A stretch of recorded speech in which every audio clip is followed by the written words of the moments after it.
В эти дни один из старейших писателей нашей республики, Феоктисту Сафронову, исполнится 100 лет. Феоктист Сафронов был в свое время очень известным маститым писателем. Он в основном писал для детей. Он издавал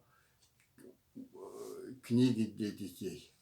И самое главное, он был известен как переводчик с русского на якутский. Так он перевел Александра Пушкина, Самуила Маршака, Николая Некрасова и Максима Горького.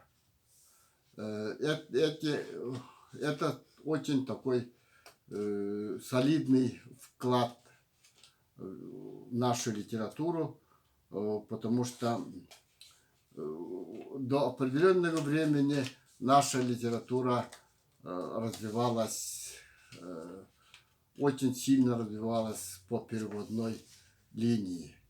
И эти переводы были очень качественны. Феоктист Сафронов был в свое время работал в издательстве, в школах. Он был родом из Чероптинского улуса.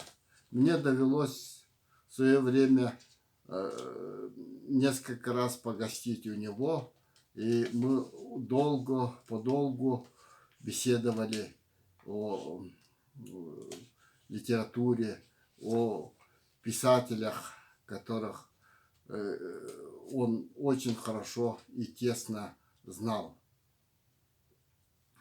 Поэтому он был очень интересным собеседником, очень большим интеллектуалом, человеком всю жизнь верным писательскому делу.